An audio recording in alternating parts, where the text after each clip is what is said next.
G'day everybody, Steve Maguire here from the North Sydney Bears. Hope everybody's surviving lockdown. It's been a tough couple of months with no footy for the Bears, but I've been asked to put down a bit of information in respect to my history with the club. Long-time Bears man, and probably at the moment got the dream job with the club in that I'm the training manager for the New South Wales Canterbury Cup side. Working with a couple of legends of the Bears in JT as our head coach, Greg Florimo, and I've also just heard that Billy Moore's come in as the director. Club seems to be going well at the moment in as far as their promotions go. Got a new president on board, new sponsorship with Joe Musa and the Sandstone Landscape guys, and also the Norse group. So whilst in lockdown, we're trying to keep everybody motivated, interested. Appreciate the fact that there's been a few podcasts, some great old games. You would have loved those ones beating Manly, and interviewing all the former players. You know, great to see Donnie McKinnon, Johnny Adams, Johnny Gray, Mark Soden, Benny Eichen, Billy Moore, etc. So, as I said, I'm the training manager with the Canterbury Cup side, and you know, as I said, loving the work that I've been able to do and working close with the players on the sideline, in the sheds, you name it, assisting JT. So I've just been asked to put down a bit of information in respect to my duties, etc., etc. Excuse me for looking down. I've got a few notes I put together, and as I said, as a training manager, I coordinate all the gear for the training sessions and the game days, assist the head coach in JT, liaise with all the players, arrange the sheds before, half time and after the game, and also drive the van. So I picked up a bit of a nickname in the van man, and everyone calls it, "Man, get this over here, Steve, hurry up."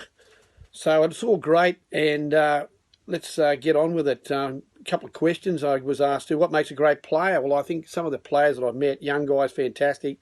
I think they need passion for the game, a lot of self-motivation. And players gain that at an early age. You know, if they've got that love of the game, if they can put that love into the game itself, they need to hone those skills, you know, progress through the game.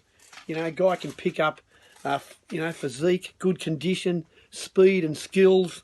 You know, if you've got those, you know, that'll put you in good stead. You know, best tips as a young player, you know, as I said, have passion for the game, commitment, have a skill, you know, be it size, speed, a step, you know, and then work on those skills. You know, be prepared to train hard, you know, eat right. You know, if you don't, J2 will put you on the straight and narrow. But just remember, you can't out-train a bad diet. Camaraderie with the players, it's infectious, great. The guys hang with one another at training, they hang with one another after the training, they keep in touch with everybody. But also have a plan B, you know, gain a trade, study, hone your skills. You know, rugby league, from what I've seen in the closeness this year and last year, it's a tough game, you know, and it's a tough road to the top, and not everyone makes it. So you've obviously got to have that sort of something to fall back on. And I know most of our guys do have some trades, you know, be it, you know, carpentry and, you know, in the building game and school teaching, etc., etc. You know, quite impressed with that all the guys do have jobs and they're motivated both off the field and on the field. Now, they asked me to put together who's my rugby league inspiration, mentor, why, etc. Well, I have to say it'd be via my father, Terry. Took us down to Dorset in the Oval through the late 50s, all through the 60s, 70s, and then as he got a bit older, I took him through with all my mates down there in the 80s and the 90s. And what a great era the 90s was. But, you know, so many past and present players, which I'll go through and look at. But, you know, and the Norse continue to oversee that. You know, the fact that Norse are running a Canterbury Cup side, Jersey Flegg, Harold Matthews, SG Ball, and a Harvey Norman's women comp, that's five teams, and we're not even in the NRL. I mean, the New South Wales Rugby League must be, you know, most appreciative of that, the way we've continued to fly the flag. But, you know, as I also mentioned earlier, you know, working with some great staff down there, you know, Mary, Fran, Darren Allard, Josh, and again Flo. But, you know, they've taken me into the family, open arms, and I've really enjoyed that, and we all work very well together. You know, I mentioned the eras that I followed the team, you know, through the 60s. I mean, to see the great Ken Irvine, You know, a lot of people have probably seen the name on the scoreboard. They've heard about him, but he's one of the only players I can still remember in front of the Duncan Thompson stand when Kenny got the ball, the crowd raised. They stood up. He had that sort of electric speed and pace, and his record shows through that. You know, probably the only two people that I've seen that that same where the crowd is raised is probably I saw it in Les Kiss, and I saw it in Matty Sears in the newer brigade. But the great names of the 60s, you know, the Ken Irvines, the George Amram, Lloyd Weir, Cole Greenwood from South Africa, Freddie Griffiths also from South Africa, Dennis Cubis, who came to one of our presentations recently, the start, the season launch. Legends in Billy Wilson, Lenny Dyatt, had the great grubber kick, which if guys can remember, Lenny Dyatt, and guys still use the grubber kick. He was a legend at North at doing that. Rossi Warner, the butcher boy from Tamworth. Jeff Simmons, you know, Jeff's still living around Willoughby, you know, legendary halfback of the 60s. Can still see his red hair running through the field. Paul Hancock, who also lived in Willoughby. Tubby Camden from Cremorne. You know, Johnny Gudgeon, I think he was a policeman. Mickey Marr, great fullback. And Gary Banks came from Queensland, played for Australia. Let's move on to the 70s. Bit of a tough era of the 70s, particularly out in the paddock. However, we still had some great players of the calibre of Tim Pickup and Bruce Goldie Walker, both selected for Australia. Big Merv Hicks came to us from Canterbury, English front rower, who also brought Big Jimmy Mills, another English front rower, but also Leo Toohey, Owen O'Donnell, John McDonnell and Johnny Payne. You recall they played under the Roy Francis wearing those white jerseys back in the early 70s. Big Bill Hamlin came to us from Manly across the Sprit Bridge. Probably ended up being our last captain coach for the Bears. Johnny Long, who I went to school with and also played with. Long by name, long by nature, as Rex Mossop would say. Small in thin in frame, he used to say, but big in heart and tackled all day. Other local guys, Kenny Potter, Glenn Boatswain, Steve Coleman, who I went to school with. Noel Kavanagh, great running second rower, offload in his game. Glenn Whitney from Willoughby.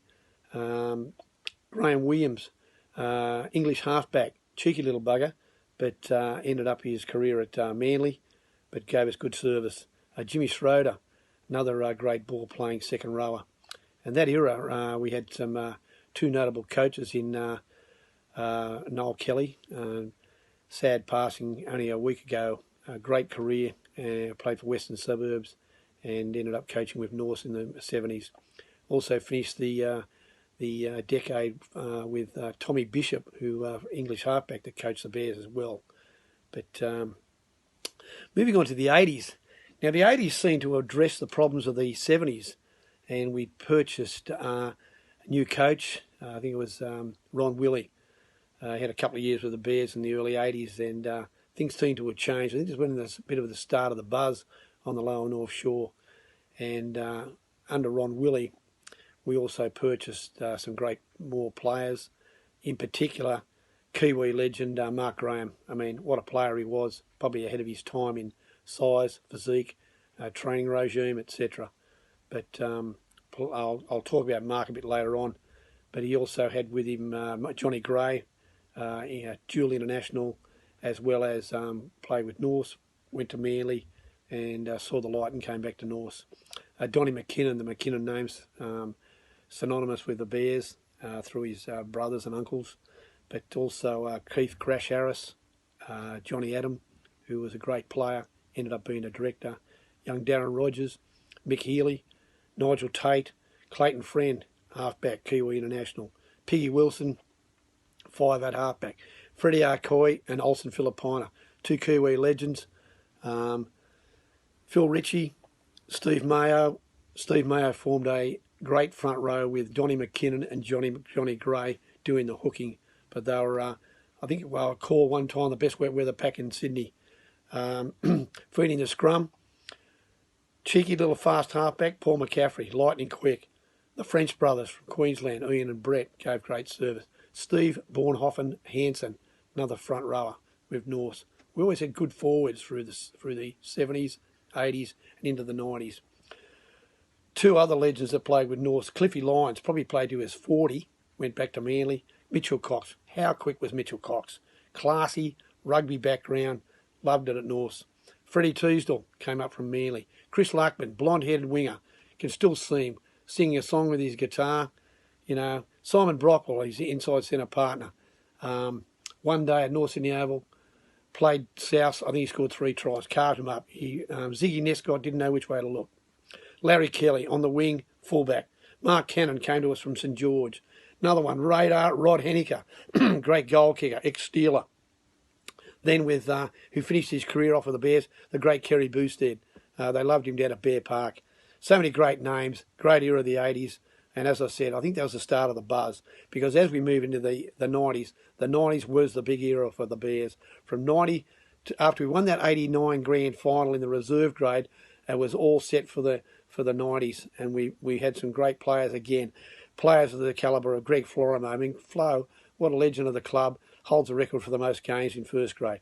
Followed by Jason Taylor. JT, outnumbered Daryl Halligan. We thought Halligan couldn't be beaten. JT comes along, knocks off Halligan's record and holds the record for the most number of points scored in the club's history. Mark Soden, Pat Jarvis, Mario Fennick. What a front row. Adrian Toole had his own war cry down at North Sydney Oval. Toole. But look at the Queenslanders that came down to play with the Bears. Tony Hearn, Tony Ray, Gavin Jones, Martin Bella, Gary Larson, Billy Moore, Benny Eichen. Plus, as I mentioned, Daryl Halligan. You know, Halligan came over from New Zealand, turned out to be a Kiwi international. John Doherty, he played a number of different clubs, including Western Suburbs and Manly, finished his career with Norths. I can remember one time he was on about 27 goals in a row. Big Dave Fairley, Mickey Butner, Danny Williams, Josh Stewart. We always had great forwards. Ivan Cleary, currently coaching the Penrith Panthers. I think he went Manly, North, Roosters, Warriors. But they spent time with North and gave 100%. The names go on. Great time for the club. Great era. Real buzz. Great crowds at North Sydney Oval. An era never to be got. Just 3 more names I wanted to mention before I close on that 90s section there. Red-headed Brett Dallas. How quick was he on the wing? Poked his tongue out at Hopewadi as he went past him to score under the post. Paul Conlon probably wouldn't survive in the current game with the illegal shoulder charge, but geez, he knocked some guys around. Paul Conlon, North Sydney Oval, and they can still see him at the SFS. Okay, moving on. My best memories as a Bears fan. Seeing the great Ken Irvine play. I mean, how good was Ken Irvine? As we all know, a scoreboard down at North Sydney Oval was named after him, and appropriately so. The amount of tries he scored and what he did with the Bears. As I mentioned previously, the crowd lifted when he got that ball, and some of the tries he scored down at North Sydney Oval and also for Australia. In his statistics, he played 176 games, first grade games for the North Sydney Bears, 24 for New South Wales, and 31 tests for Australia. 31 tests for Australia. But my fondest memory was in the 62-63 third test, Sydney Cricket Ground. Irvine scored in the Randwick corner in front of the hill. Scored the try. Now what happened was that England had won the previous 2 tests, and Australia were on the verge of probably being beaten in 3 tests to 0. Irvine scored the corner with not long to go, and as the goal kicker, he placed the ball ready to kick it from the sideline, but rumour has it that the referee Darcy Lawler spoke to Irvine and said, "You're not going to kick it from here, son." So what happens, Irvine goes back and resets the ball, moves in, kicks the ball. Even before the ball made the goalpost, he jumps with glee, straight through the post, brought the 65,000 crowd to their feet. Ecstatic scenes, won the 3rd test. Great memory from the great Ken Irvine. Another memory, witnessing Mark Graham's entire career. What a player the big Kiwi was. Ahead of his time with size and fitness. Came to the Bears back in about 81. 29 tests for his beloved New Zealand Kiwis. In 2007, he was named the best player in 100 years of New Zealand Rugby League, and he played for the Bears. 146 games for North, 29 tries. I once said to Mark down at a function at the club, "Mark, I saw your whole career and didn't take a tackle," and he just laughed. the other third highlight of my career watching the Bears was the 1990s era. What an era it was, without doubt our best. Great players, great support and a real buzz on the North Shore. Every game was played before a packed house at North Sydney Oval. You can see the videos, you can see the crowd. We beat everybody. Every team that turned up knew they had a game against the Bears. The day the UCLA Trojans turned up. How good. The crowds at Percy's after the game. Who can remember Mario Fenech crossing the road and all the crowd out the front on the street? Mario, Mario. Mario came over from the South Sydney Rabbitohs and he said it was hot dogs and Holdens at Redfern, but he came to North Sydney and it was quiche and B&W, and it still is. The 1994 semi-final against the Brisbane Broncos. They were the 93 standing premiers, in front of 36,000. JT kicked a late field goal to bring the house down. Ended up at the London Hotel. Great scenes, great day, great win. The 90s were special. Just in finalising, I've been asked to recall my best memories of the 2019 season. Well, what a great season to start working with the Bears. I think I might have said that the team finished 11th in 2018 and then ended up running third in 2019 after a great season, competently led by coaching staff JT and Benny Gardner, a great team of Bears, Ashworth Magpies, and a number of guys, as you probably all know, dropped back from the Sydney Roosters. And some of those Roosters have gone on after playing 6, 7, 8, 9, 10, 11 games with the Bears and are now playing regular first grade with the Roosters. Sam Verrills, Nat Butcher, Lindsay Collins, Satili Tupanua, really going well with the NRL side. So I had three main memories that I might have liked to tell you, and they are, I think, we had, as I said, we had some great wins. North Sydney Oval, crowds were up. We did a bit of travelling too, but my highlight, I think, with the team was a trip to New Zealand. I mean, what a great experience to go over there with the team as a group, to fly to Auckland. We played the New Zealand Warriors at Mount Smart. Wet, cold, blustery conditions, and I recall the game.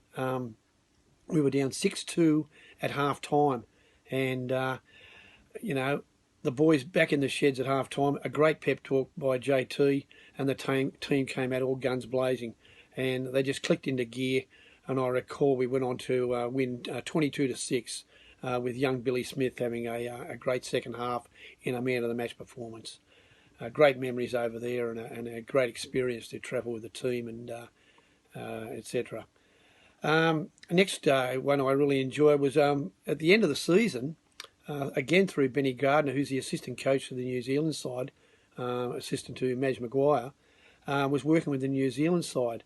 They had a test match down at Wynn Stadium, and the team came over here, and the Bears, through Benny Gardner, we assisted the team with gear, hit pads, poles, footballs, etc. And they were very much appreciative of that. And I drove the van down over 2 days and met all the team, and had working with some great legends down there, working with guys like Michael Maguire, the coach, current coach of the West Tigers as well, Gary Freeman, Stacey Jones, Nigel Wagner, and former Bears legend Darryl Halligan. So it was a great experience. 22,000 Wynn Stadium on the Friday night. It was, fantastic. And as I said, I can't emphasise what a great experience that was to be there. And finally, in the lead up to the Sydney Premiership, I mean, our relationship with the Roosters, I mean, how good are they going? And to work with the Roosters, the team comes together in some training runs with the Roosters on the hallowed turf of the Sydney Cricket Ground, doing these opposed sessions, and I'm running the water for the Roosters. How good, working with Trent Robinson and JT and Benny Gardner out there. The Bears have a great association now with the Roosters. As everyone would know, players drop back, players have gone forward. But to be doing that was a great, memorable experience. But currently, in the situation we're in, difficult times with COVID-19 around, and restrictions on everybody. Good rumours at the moment coming back. The Bears could be back shortly. Keep in touch with everybody. Should be games starting shortly in regard to the end of the season, and we probably look forward to a season recommencing in 2021. So wishing everybody all the best in this current climate, and we'll see you next year, or if not later on the year, at Bear Park. Thanks very much.